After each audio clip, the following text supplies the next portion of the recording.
नमस्कार, छत्तीसगढ़ की बात हमारे साथ में आपका बहुत बहुत स्वागत है और मैं हूं आपके साथ अमृता। आज बात जीत के आत्मविश्वास और आशंका की। छत्तीसगढ़ में कांग्रेस को विधानसभा चुनाव में जीतने का आत्मविश्वास तो है, लेकिन आशंका भी है। सत्ताधारी कांग्रेस को ऑपरेशन लोटस का डर है।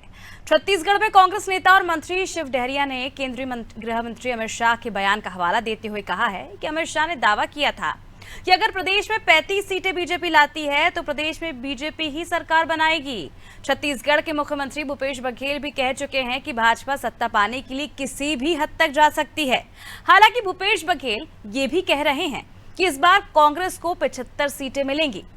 उन्होंने सवाल उठाया है कि जब रमन सिंह की लोकप्रियता चरम पर थी तब 52 से 55 से ज्यादा सीटें नहीं मिलती थी, तो अब क्या मिलेंगी। रमन सिंह के दावे पर पलटवार करते उन्हें पाटन से चुनौती दे रहे सांसद विजय बघेल ने कहा है कि 3 दिसंबर को सब पता चल जाएगा, क्योंकि भाजपा पूर्ण बहुमत से सरकार बनाने वाली है। बड़ी जीत के दावे के बावजूद ऑपरेशन लोटस का डर छत्तीसगढ़ कांग्रेस को क्यों सता रहा है, आज इस पर बात करते हैं, लेकिन पहले सुन लेते हैं कुछ प्रतिक्रियाएं। जब रमन सिंह की लोकप्रियता चरम पे था तब 55 सीट से 52 सीट से ऊपर नहीं गया। अब कहाँ से आ जाएगा। तो ये 3 तारीख तक के अपने कार्यकर्ताओं को ढाढ़स बनाने के लिए ये करें, ठीक भी कर रहे हैं। इसके अलावा उसके पास है क्या, जब रिजल्ट आएगा तो सबको पता चल जाएगा कि वो 15 सीट से आगे बढ़ रहे हैं कि नहीं बढ़ रहे हैं। प्रदेश में भारतीय जनता पार्टी पूर्ण बहुमत के साथ सरकार बनाने जा रही है।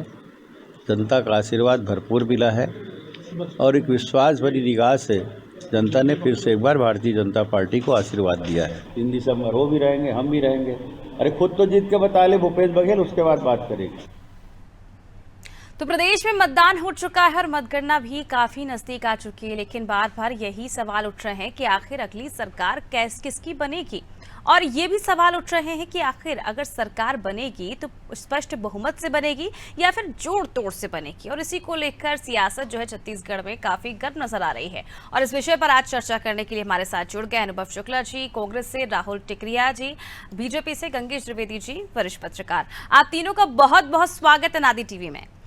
गंगेश जी, सबसे पहले मैं आपके पास आना चाहूंगी, क्योंकि लगातार हम देख रहे हैं कई तरह की जो बातें हैं वो छत्तीसगढ़ में इस वक्त हो रही है। मतदान हो चुका है, अगली सरकार किसकी बनेगी बेसब्री से इसका इंतजार हो रहा है। लेकिन ये भी कहा जा रहा है और 10 से 12 बार सीएम बघेल कह चुके हैं कि 75 से ज्यादा इस बार सीटें कांग्रेस को मिल रही है।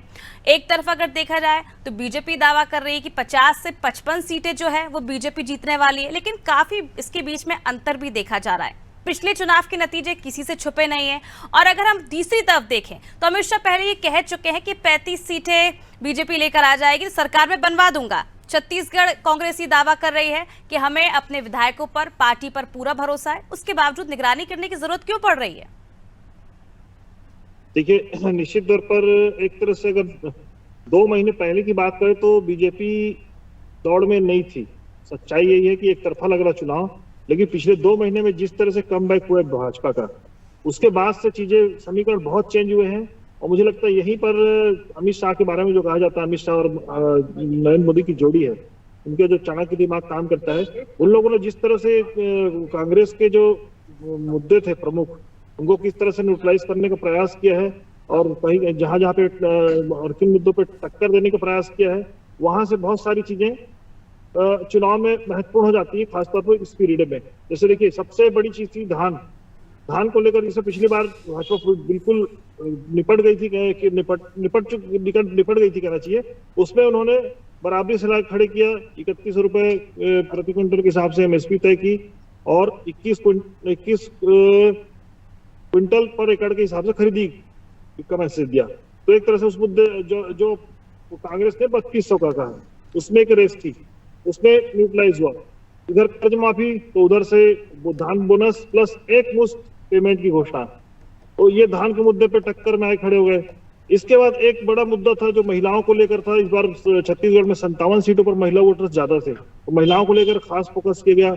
9 प्रकार की योजनाएं, जिसका फॉर्म जाके घर घर भरवाया भाजपा ने। और वहीं पर जब चुनाव पहले चरण का मतदान खत्म हुआ, उसके बाद कांग्रेस को समझ में आया कि ये मामला कहीं ना कहीं हमको माइनस जा रहा है, तो भूपेश बघेल जी ने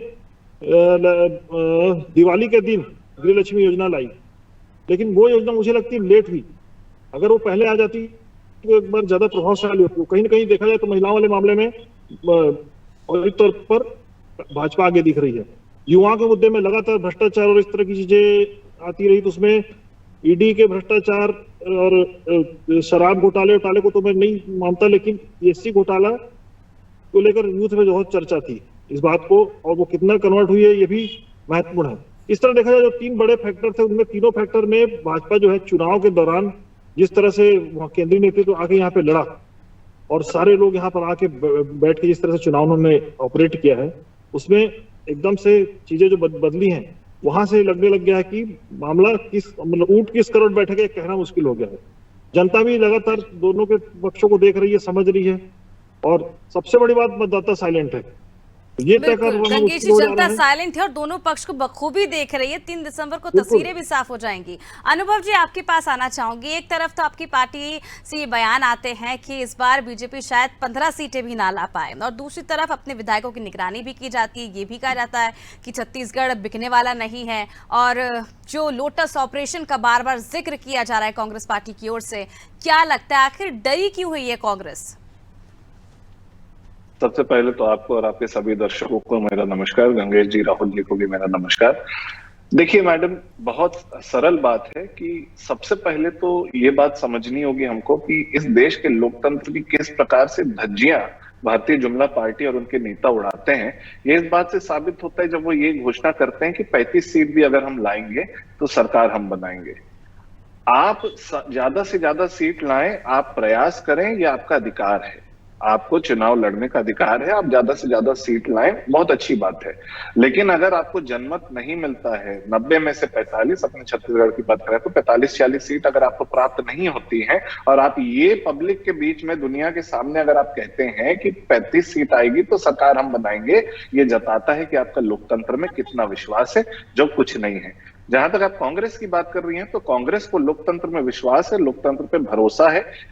इस देश को लोकतंत्र आखिर कांग्रेस ने ही लाके दिया है, तो उनका भरोसा तो है ही। और जनता ने जिस प्रकार से इस बार चुनाव में जिस प्रकार की कतारें आपने देखी होंगी पोलिंग बूथ के सामने लगी हैं, ये इस ओर इशारा करती है कि जो जनता है वो कांग्रेस के कार्यों से बहुत संतुष्ट और खुश है। और हमारी जो घोषणा माननीय मुख्यमंत्री भूपेश बघेल जी ने और कांग्रेस के वरिष्ठ नेताओं ने करी है, उससे जनता को बहुत ज्यादा प्रभाव पड़ा है, और वो ज्यादा से ज्यादा कतारों में लग के कांग्रेस के पक्ष में वोट किए हैं, और सरकार तो हमारी बनेगी ही। ये जो मुंगेरी लाल के सुनहरे सपने हैं, ये देख जरूर रहे हैं, लेकिन ये सपना जो है टूटेगा 3 दिसंबर। राहुल जी, आपके पास आना चाहूंगी, आपका रिएक्शन लेना चाहूंगी, क्योंकि भाई आपके लोटस ऑपरेशन से काफी ज्यादा कांग्रेस डरी हुई है। नमस्कार अमृता जी, और सभी दर्शकों को मेरा नमस्कार। सबसे बड़ा विषय यह है कि मैं आपको बता दूं कि छत्तीसगढ़ में आने वाले 3 तारीख को भारतीय जनता पार्टी की सरकार बन रही है। जनता ने मंडिया ईवीएम मशीन में फिट कर दिया है, और जैसे ही गिनती होगी आप देखिएगा छत्तीसगढ़ में पूर्ण बहुमत की भारतीय जनता पार्टी की सरकार बनने वाली है। और जिस प्रकार से कांग्रेस में ये डर मचा हुआ है ऑपरेशन लोटस का, देखिए आपके चैनल के माध्यम से एक जिम्मेदारी पूर्वक मैं ये बात बता दूं कि किसी भी प्रकार से operation lotus Bharatiya Janata party का कोई कार्यक्रम नहीं है, ना ऑपरेशन है। ये कांग्रेस का प्रश्न अपने आप में हुआ है कि ये ऑपरेशन लोटस चल रहा है, ऑपरेशन लोटस चल रहा है। हम किसी भी प्रकार से ऑपरेशन लोटस का कोई उस पर बात नहीं करते, ना operation lotus Bharatiya Janata party का है। ये सिर्फ और सिर्फ विपक्ष का डर है और उनका प्रोपेगेंडा है। आप देखिएगा विपक्ष अभी से डर रही है और कह रही है कि ऑपरेशन लोटस चलने वाला है, भारतीय जनता पार्टी चलाने वाली है। मतलब जाहिर सी बात है, ये स्पष्ट करता है कि कांग्रेस की पार्टी को और कांग्रेस की सरकार को अपने ही विधायक और अपने ही नेताओं पर भरोसा नहीं रहा। और अभी कांग्रेस के प्रवक्ता जिस प्रकार से लोकतंत्र की बात कर रहे थे, इनको लोकतंत्र के छत्तीसगढ़ की बात कर रहा हूं मैं। जाना चाहिए जब छत्तीसगढ़ का गठन हुआ, पहली सरकार अजीत जोगी जी की बनी, उन्होंने किस प्रकार से सरकार बनाई उसे जाकर देखना चाहिए कि क्या वो लोकतंत्र था जिसमें सीधा सीधा भारतीय जनता पार्टी के 13 विधायकों को खरीदा गया और उसके बाद कांग्रेस की सरकार ने यहाँ पे अपना प्रथम सरकार बनाया। तो जाहिर सी बात है राजनीति में तोड़ और जोड़ चलते रहता है। भारतीय जनता पार्टी में भी अगर इनके नेता और इनके विधायक टूट कर आने के लिए तैयार हैं तो उनका स्वागत किया जाएगा। यहाँ पे चैनल के माध्यम से मैं जिम्मेदारी पूर्वक कहना चाहूंगा, ये किसी भी प्रकार से ऑपरेशन लोटस नहीं कह सकते, मगर राजनीति का ये एक अभिन्न अंग है। लोग टूटते हैं और जुड़ते हैं, मगर भारतीय जनता पार्टी की सरकार अभी 3 तारीख को छत्तीसगढ़ में बनने वाली है, पूर्ण बहुमत से बनेगी। जी। चलिए अनुभव जी, देखिए राहुल जी तो इसका दावा कर रहे हैं कि पूर्ण बहुमत के साथ बीजेपी की सरकार बनने जा रही है। जैसे कि आप अभी कह रहे थे कि जिस तरह से हमने पूर्व में भी देखा, मध्य प्रदेश की अगर हम बात करें तो कहीं ना कहीं गुटबाजी जो थी कांग्रेस की वो बड़ी वजह मानी गई, या जैसे भी आप इसे देखते हैं, क्योंकि यही लगातार बीजेपी की ओर से कहा जा रहा है कि गुटबाजी जो है वो कांग्रेस के अंदर रहती है और उसी का जो खामियाजा है वो कांग्रेस भुगतती है और इसका नाम ऑपरेशन लोटस रख देती है। मत पूछ कि क्या हाल है मेरा तेरे पीछे, तू ये देख कि क्या रंग है तेरा मेरे आगे। बात सरल है अनिता जी कि आप कांग्रेस को अभी एक सेकंड के लिए एक तरफ रखिए। मुझे अचंभा होता है, हैरानी होती है कि अभी राहुल टिकरिया जी कह रहे थे कि अगर कांग्रेस के जो नेता हैं वो हमारी पार्टी में आना चाहेंगे तो उनका स्वागत है। अभी जिन नेताओं पे आरोप लगाते हैं कि ये भ्रष्ट हैं, ये ऐसे हैं, ये वैसे हैं, ये गलत है, ये सही है, वही नेता इनकी वॉशिंग मशीन से पार होंगे तो ये कह देंगे कि वो बहुत सही है। ये टीवी में आके इनके प्रवक्ता अगर ये कहते हैं कि हम पार्टी तोड़ देंगे, हम सरकार बनाएंगे, तो इससे ज्यादा निराशजनक, इससे ज्यादा अपमानजनक और इससे ज्यादा दुखद मैं नहीं समझता कि कोई बात होगी। क्या होगा या नहीं होगा वो तो 3 तारीख को तय होगा, वो जनता ने ईवीएम में फिक्स कर दिया है। लेकिन आपका जो रवैया है, जो आपका तेवर है, जो आपका एटीट्यूड है, जिस प्रकार से आप बात कर रहे हैं, इससे दिखता है कि आपके दिल में क्या है। आपके दिल में दाग है, आपके दिल में चोर है। अगर नहीं होता तो ऐसे तमाम नेताओं का वॉशिंग मशीन से पार करके जिन पे आरोप लगाते हैं उनको मंत्री नहीं बना देते केंद्र पे। 2 दिन में उनके वो जो केस होने हैं ईडी के, चाहे आप महाराष्ट्र में अजीत पवार जी का उदाहरण ले लीजिए, चाहे कहीं भी ले लीजिए, ये वॉशिंग मशीन की तरह काम करते हैं। ये बहुत ही दुखद और अपमानजनक बात है, जिस प्रकार की बात राहुल जी भी कह रहे थे। बाकी जहां तक बात है सरकार बनने की, तो रमन सिंह जी की जब पॉपुलैरिटी थी, भाजपा की सरकार 15 साल जब यहाँ पे शासन करी है, तब भी ये 50 सीट के से ज्यादा, 50 के आसपास से ज्यादा आगे बढ़ नहीं पाए थे। 15 साल के कुशासन के बाद इनको 15 सीटों पे समेट के रख दिया था यहाँ की जनता ने। ये जनता वही जनता है जिनने 15 सीटों पे समेटा था, और ये जनता वही जनता है जो आज भी कतारों पे लग के ईवीएम की बटन दबा के आई, और ये कांग्रेस के पक्ष में जो बनी है। अब बिल्कुल 3 तारीख को स्पष्ट हो जाना है कि किसकी सरकार बनेगी। कांग्रेस की सरकार बनेगी, प्रचंड बहुमत से बनेगी, और ये सिर्फ देखते रह जाएंगे मुंगेरी लाल के रह सपने। बस एक बात और जोड़ना चाहूंगा कि गंगेश जी कह रहे थे कि मुद्दों की बात कर रहे थे, और 2 महीने पहले तक ये कैसे चुनाव में नहीं थे। तो मैं ये कहता हूं कि चुनाव के 2 दिन पहले तक ये चुनाव में नहीं थे। इन्होंने बस जो जनता को भटकाने का और धोखा देने का प्रयास किया है। आपके पास वापस आऊंगी गंगेश जी, मैं आपके पास आना चाहूंगी। आप दोनों ही बीजेपी कांग्रेस के प्रवक्ताओं की आपने बात सुनी होगी, जिस तरह से राहुल जी कह रहे हैं कि जोड़ तोड़ की जो चीजें हैं ये तो राजनीति में चलती रहती हैं। उन्होंने पूर्व की भी कई ऐसे बातें हैं जिन्होंने गिनवा दी, जो हुआ था अजित जोगी के समय। ऐसे में क्या लगता है, जो जोड़ तोड़ की बात वो कर रहे हैं, ऐसे में कहीं ना कहीं ये सवाल भी उठता है कि जनता के वोट की कोई कीमत नहीं रही? देखिए, निश्चित तौर पर इस तरह का राजनीति में होना एक्चुअल में होना नहीं चाहिए। लेकिन उदाहरण दोनों तरफ से, जैसे इन्होंने राहुल टिकरिया जी ने भी गिनाया जोगी जी के समय का, तो ऐसी चीजें मध्य प्रदेश में पिछली बार हुई। कांग्रेस सरकार आई, लेकिन कुछ विधायक टूट के, 15 विधायक टूट के चले गए, फिर से इलेक्शन हुआ और वो वहां पर वापस भाजपा की सरकार बन गई। महाराष्ट्र में भी उसका उदाहरण है। वो कहीं ना कहीं इसमें ये चीज, ये सवाल आपका कहना एकदम सही है कि इस तरह से, एक तरह से इस मामले में जनता कहीं ना कहीं ठगी जाती है। मेरे हिसाब से कि इसमें कहीं ना कहीं जनता के साथ ठगी हो रही है। एक तरफ आप जैसे चुनाव लड़ने आते तो जनता को दुनिया भर के प्रलोभन देते हैं, जिसको फ्रीबीज का नाम भी देते हैं, लेकिन मुझे लगता है कि वो जनता के पास जा रहा तो अच्छा ही है। खासतौर पर उस वर्ग के पास, जैसे किसान थे खासतौर पे, जो बहुत ज्यादा गरीबी गुजरते थे और उनको बहुत ज्यादा सोसाइटी केस आते थे, वो तो बंद हुए कम से कम। इससे ये फायदा तो हुआ।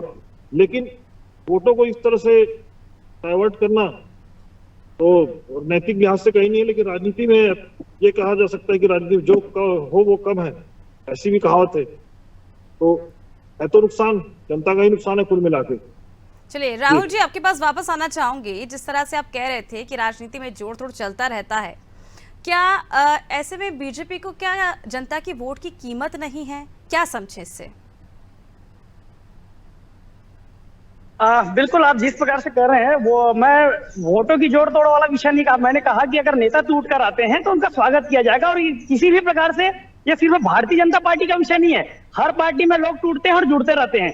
मगर आपने ऑपरेशन लोटस का विषय उठाया। मैंने लेकिन उस सर, पर अरुणाचल स्पष्ट- प्रदेश की हम बात कर लें, महाराष्ट्र की बात हम कर लें, कर्नाटक की हम बात कर लें, मध्य प्रदेश की हम बात कर लें, गोवा की हम बात कर लें, तमाम ऐसे उदाहरण हैं। अमृता जी, छत्तीसगढ़ की भी बात कर लीजिए।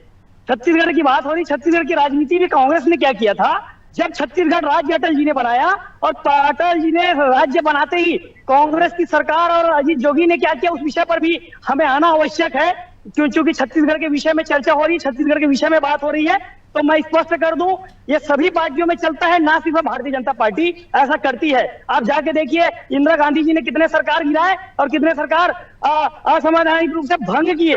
तो ये भारतीय जनता पार्टी पर ही आरोप लगाना अनुचित चलिए, है। ठीक है राहुल जी, छत्तीसगढ़ की बात कर लेते हैं, अपन छत्तीसगढ़ की बात कर लेते हैं। आपके श्रेष्ठ नेता तो यहाँ पर आते हैं और कहते हैं कि डबल इंजन की सरकार आएगी तो 5 साल में नक्सलवाद पूरी तरह से खत्म कर दिया जाएगा, जो 15 साल में नहीं कर पाई। अब बिल्कुल देखिए, जिस प्रकार से नस्लियों का जड़ है कांग्रेस की सरकार में बना, उसके बाद जिस प्रकार से लगातार नस्लियों के ऊपर ऑपरेशन चले, और आप देखिए छत्तीसगढ़ में अभी साल भर पहले केंद्रीय गृह मंत्री अमित शाह जी स्वयं आकर सुकमा में सीआरपीएफ के कैंप में रुकते हैं। तो जाहिर सी बात है, केंद्रीय नेतृत्व इस विषय को लेकर गंभीर है और कार्रवाई की जाएगी। भारतीय जनता पार्टी की जब सरकार रही तब भी इस प्रकार की लगातार बिल्कुल, वो कार्रवाई गंभीरता की तो गई। मैं झीरम घाटी कांड के बाद देख ही ली थी। अनुभव जी, आपके पास आना चाहूंगी, क्या रिएक्शन देंगे आप?